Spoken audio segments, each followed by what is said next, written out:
I plant carrot seed. Winter on the Olympic Peninsula is fairly mild, but we can get frost, snow, and some pretty chilly winds, especially in February. So in this program, we'll talk about how to protect your plants from extreme cold temperatures. We'll also have a few tips about pruning fruit trees, dividing perennials, and have a fireside chat with a couple of gardeners who will talk about their garden journals and why you may want to start a garden journal of your own.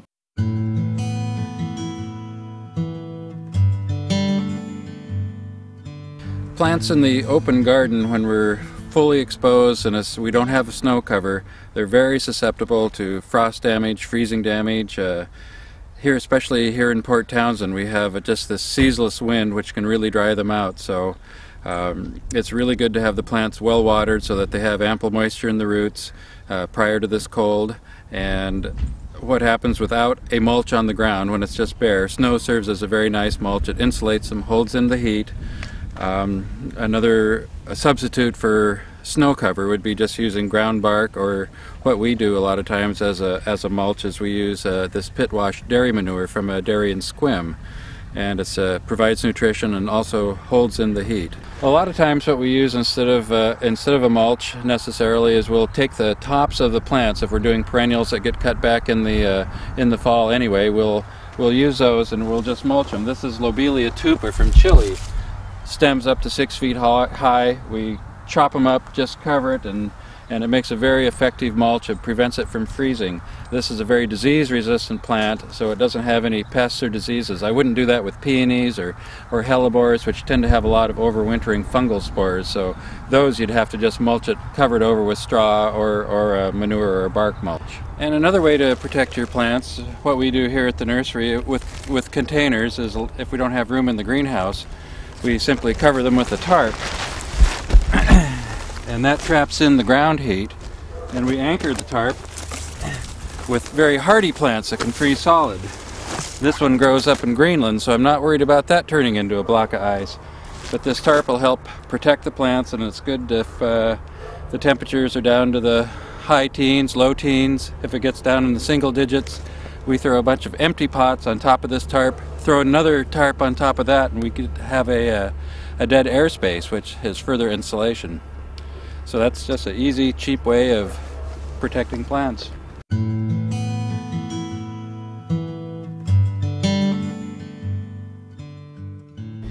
This is my cold frame. I have been wanting a cold frame for years, and when my husband finally got it built, I said, "Isn't that every girl's dream?" And he said, "I really doubt that, but it is my dream, and I'm very happy to have it." A cold frame is a simple box, and this box collects the heat from the sun. It's on the south side of the garage. It has no insulation. It has no additional heat to it, and that's why it's called a cold frame. It's used for growing vegetables, starting plants, hardening plants off, keeping plants that are somewhat tender. One thing about the cold frame is that it doesn't have insulation, so it doesn't hold the heat at all. There are many types. This is a very elegant one. We lucked in when some friends were putting new windows in their house and gave us these windows, which are metal, and they have sliding screens on them. So to ventilate, I can just open the window. One problem that we deal with here in this part of Port Townsend is a tremendous amount of wind. I tried using plastic hoops in the ground and putting like PVC pipe and clipping plastic to it, but the wind just blew it all down. This is very well built, structurally sound. It's not going to go anywhere, even in some of the stronger winds that we have. There's no fancy technology. It's just lift and remove.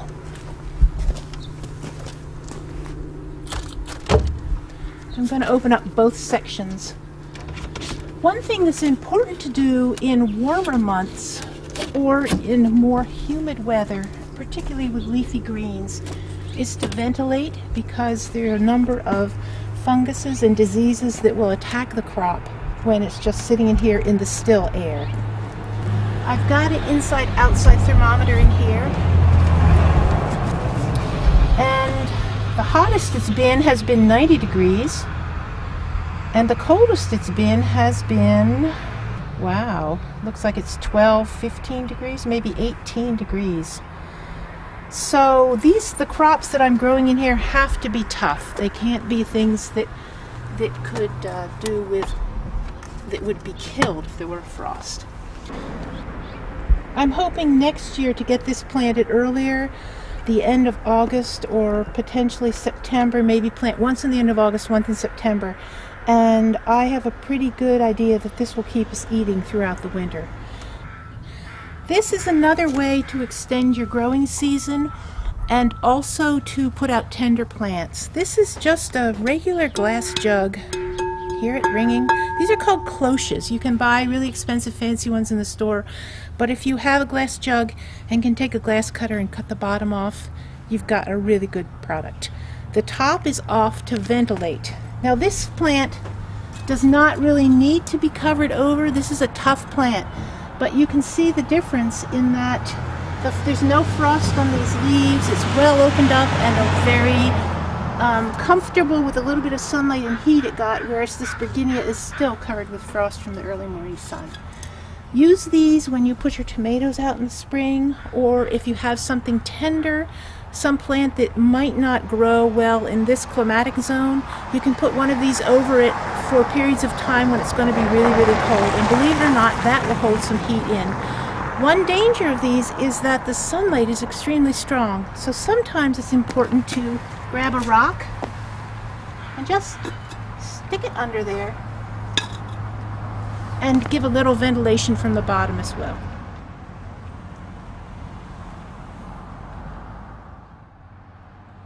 When we have cold weather temperatures, the ground stays very warm, and any plants in the ground are okay. But plants in pots, their root is right out here. Their roots are right out here next to the side of the pot, and the cold air can go through this and actually freeze the plant.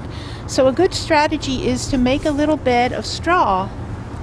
You can tuck the plant right in there, cover it over lightly with straw, and then one more addition to keep cats or dogs out or the wind from blowing everything away would be to hold it down with some kind of a weight. Another thing that's really, really important to do is to keep it moist. Another thing that has been done in this garden to keep the pots is this board has been set up along the side here. And what this board is doing is keeping the sides of these plastic pots from being exposed to either cold winds or hot suns. In this situation, you sometimes can get a freeze-thaw kind of environment, which is not good for the plants.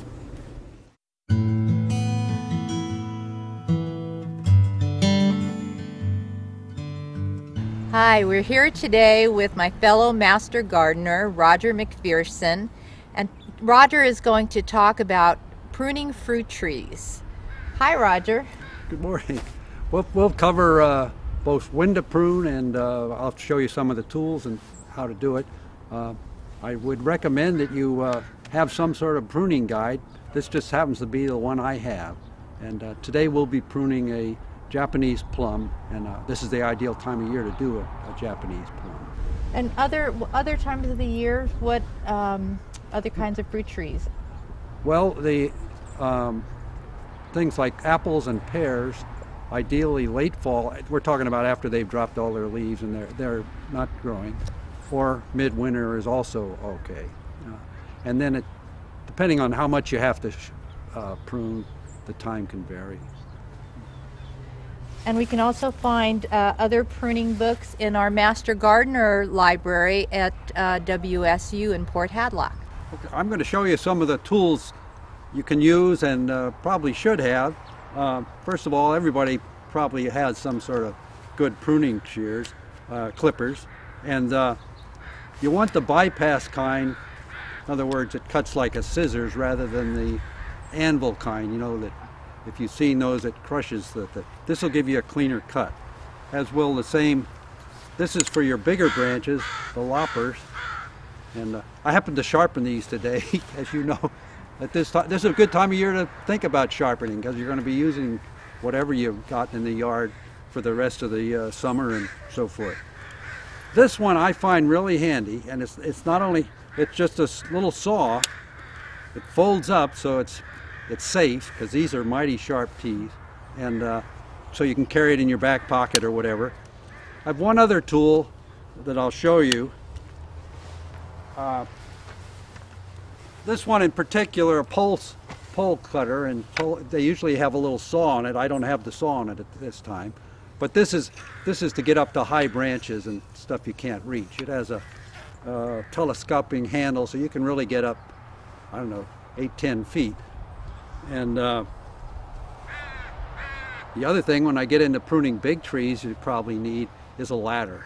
And I think you've all seen fruit ladders. It's the three-legged ladder rather than the kind of ladder we use at home. The purpose of that is, of course, it's much more stable on rough ground with 3 legs rather than in 4, trying to get it set up for work.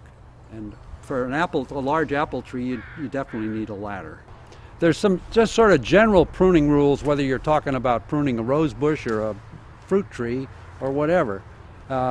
First of all, you want to cut out any dead or broken branches. Secondly, in almost every kind of bush or tree, you want to cut out branches that cross or are rubbing against each other, this sort of thing. And then you get into the shaping of it. So today I'm going to start off by cutting some of these lower branches off. Then we'll move, and that should get rid of a good bit of the suckers. And I'll have to use the saw for these larger ones. And then when we get up into these small suckers up high and what have you, then we can use those small clippers you saw earlier. There's around every branch on a tree, there's called a collar. It forms a regular little shoulder right around the branch. You don't want to cut that off, because that's where the bark will heal over and cover up the cut you've made. So I'm going to be cutting at just to the outside of the collar at the top and coming down at the collar at the bottom there, so it's just sort of flush. If this was a very big branch, you would start by taking a cut on the bottom and then finish off by coming at the top. And the reason for that is so that a large branch, if you just cut from the top, it would come down like this and then peel off the bark as it went on down the tree. You don't want that to happen. This little one here, you could just do with a small set of clippers. Same with this, so I don't want this one down here. Again, I'm cutting it so that shoulder is there for it to heal over. I'm going to take off this big one here since it's in the way the most. And I'll do that. It's not that big that I'd have to do this, but I'll do that by starting at the bottom, just getting it, breaking the bark down there so it won't fall off and pull it, and then I'll cut it this from the top.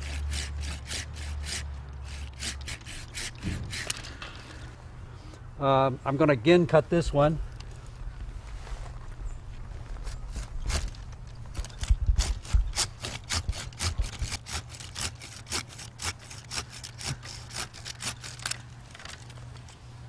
We should be cutting branches that cross over and rub against other branches. You can see this one, it's going in the wrong direction. You can see this one here, it's a long, thin one going up, rubbing on this branch up here. So I want to get rid of this. I could cut it down here, but I think we just want to flat lop it right off. The thing we're shooting for in the overall fruit tree is open in the middle. If you were doing an apple, that's a little different, but the main thing you're trying to do is to get a lot of sunlight in to make the tree healthy and also ripen the fruit. And that's why, and you can do that with a plum that has small fruit. You can do that because you don't have a lot of weight on the branches. You can open it up like a They call it a vase shape, whereas an apple, you usually have a main trunk that comes straight up through, or maybe a couple of them. Again, opening up the tree, but they can't be these branches that lay out, because if you get, if you get half a dozen apples on a branch that sticks out like that, you're going to break it off. Half a dozen plums aren't going to do that. We'll take this one. We okay here? Yep.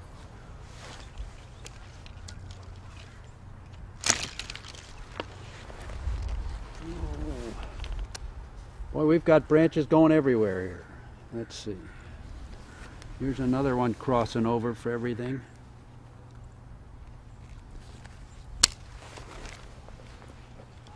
Okay, some general things. We still have a lot more these shoots running through that you can see all over the place that need to be trimmed, because you don't want to prune much more than a third of the growth on a tree at any time. You just weaken the tree too much. It's too much of a shock for it. And it not only will look better by cleaning it up, this is a pretty windy site, so it'll help strengthen the tree as far as from wind damage, breaking branches and what have you. And you'll get better fruit, and it'll look a lot better too. So there's a lot of good reasons for pruning, other than just wanting to get out and do something in the winter in the garden. So. Thank you, Roger. Oh, you're welcome. That was a lot of useful information. Next, we'll be talking to Sarah Fairbank about dividing perennials.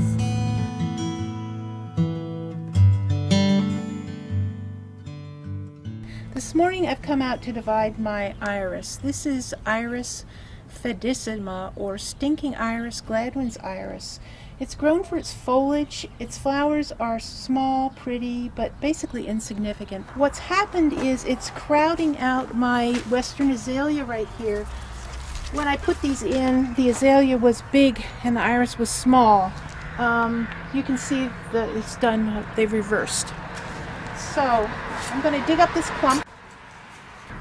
Probably a question you're asking is how you know when it's time to divide something. And one way is if it's just too big for the place or you're unhappy with it. As a gardener, we're always moving things around and changing what we're doing. The other thing is when it is crowded out and stops blooming as much. You can see the bloom diminishing over the years.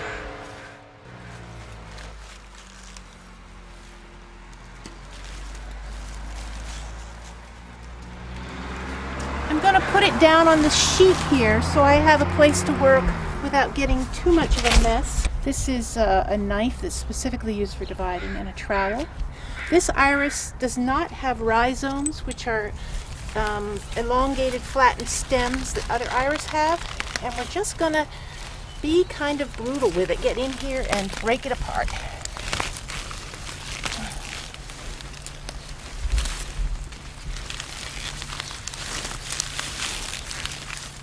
Oh, here are some of the berries that fell down here. See how gorgeous they are? In a dried bouquet in your house in the wintertime, this would be just wonderful. I'm going to take this knife and just cut, kind of like slicing celery. Now, here's a really good piece, a really good start. And I think depending on how many friends you have, how much you want to spread it around the neighborhood, what you want to do with it, you can choose how many pieces you make out of this. If you would like a bigger plant for next year, I would break this into just two. Sometimes when you divide, it takes plants a year or two before they will start flowering heavily again. They kind of sulk. This one will do just fine next year. A single crown with good healthy roots. That would be another good piece to put in. There's another one. You know, and some of this can just go onto my compost pile. Be good biomass. One thing you want to avoid when you're dividing, this plant doesn't exhibit it, but many times the initial part of the plant will be old and woody. And just like old age, it won't put out so many leaves, it won't be flowering as productively. So you can cut the area around the edges and use those bits, but not the center part. I want to put a piece back in where I had it initially because I like the contrast of the Western azalea, which will get 5 to 6 feet tall, and it's semi-deciduous, so some winters it loses its leaves and others it doesn't. So I'm going to put a chunk of iris back exactly where it was and then plant the others behind it along this little bed here in the back side of the bed. I have another plant there called Vancaveria hexandra, which is a native. It's called inside out flower, very delicate little leaves, and then flowers that rise up above the foliage, little white, very opened flowers. I think the contrast of the delicate nature of the Vancaveria and the boldness of the iris will be a good one. The soil here is pretty loose, so I've got good stuff to work with.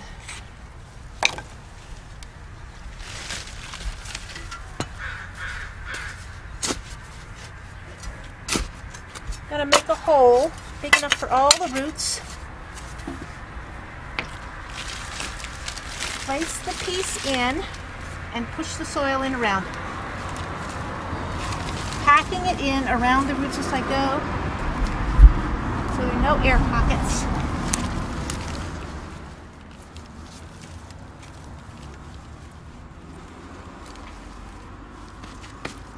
Okay, the next critical thing to do whenever you move a plant, no matter whether it's a rainy day or not, although rainy days aren't the best time to do it, because the soil's too wet, is to water. So water it in. Make sure every bit of root is in contact with the soil.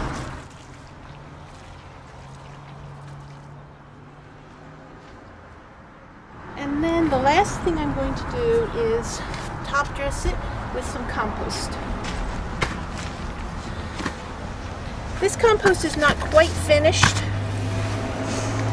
You can see bits of leaves, sticks, maybe even some fragments of eggshells, but that doesn't really matter because it will break down quickly.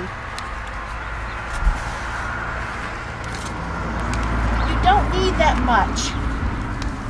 When we mulch, sometimes we put too much on. We think it would be good to really cover this thing up. But 2 to 3 to 4 inches is more than adequate. So there we are. I'll tidy up some of these strappy things that are lying here on the ground, and we'll be done. I'm going to cut off these seed pods too because I want the energy of the plant to go into making more roots, not getting these seeds going. Now I'm going to stick my hands in there for one last check and to make sure that it's well anchored so the wind doesn't blow it over. Oh, I love playing in the dirt.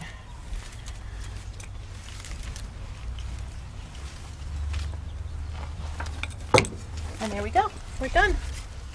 There's big iris to a more reasonable size iris. And I wish it many years of health.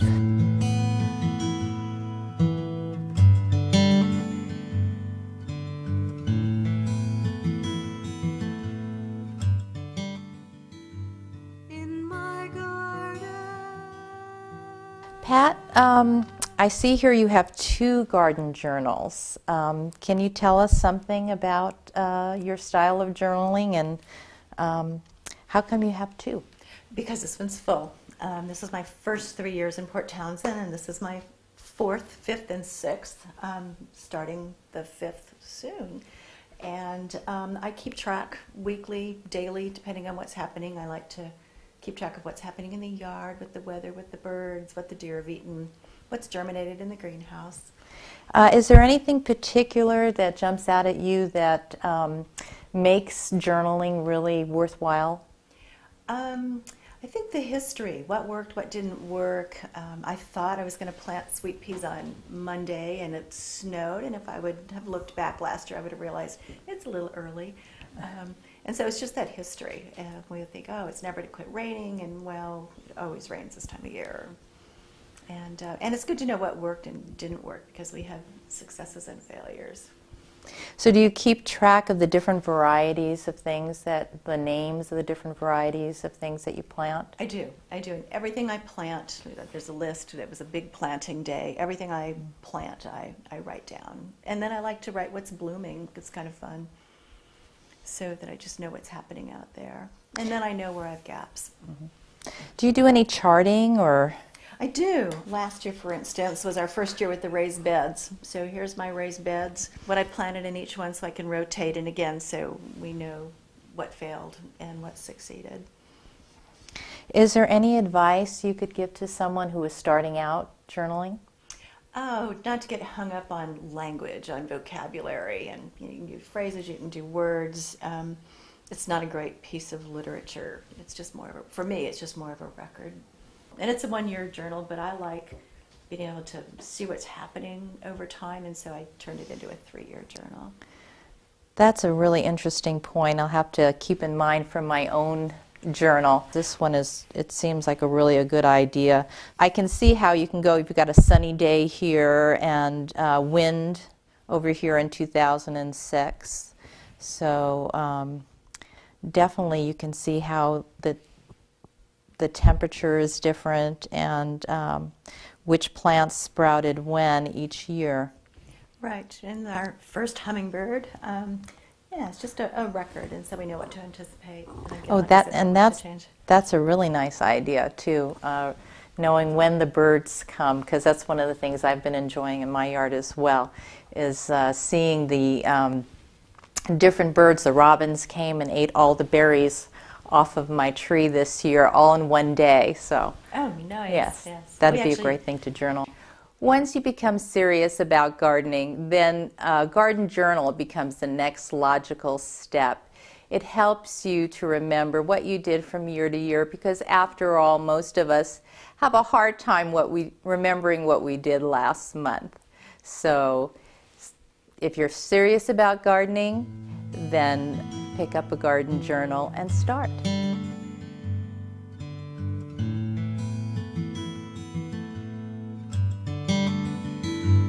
In my garden,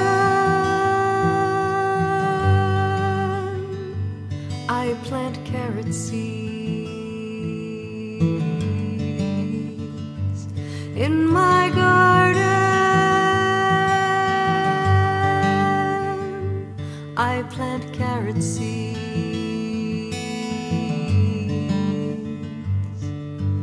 Earth is my trusted partner. Earth is my nurturing mother. Earth is my protecting father.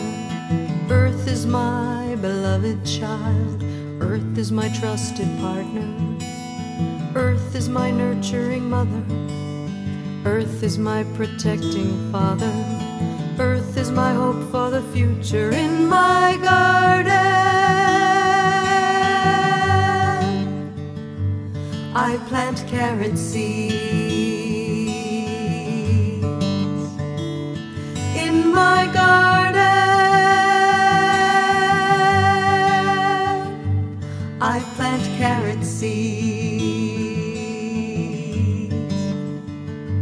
In my garden, Earth is my nurturing mother. I plant carrot seeds. Earth is my protecting father. Earth is my beloved child. In my garden, Earth is my trusted partner. Earth is my nurturing mother. I plant carrot seeds. Earth is my protecting father. Earth is my hope for the future. In my garden, Earth is my trusted partner. Earth is my nurturing mother. I plant carrot seeds. Earth is my protecting father. Earth is my beloved child. In my garden, Earth is my trusted partner.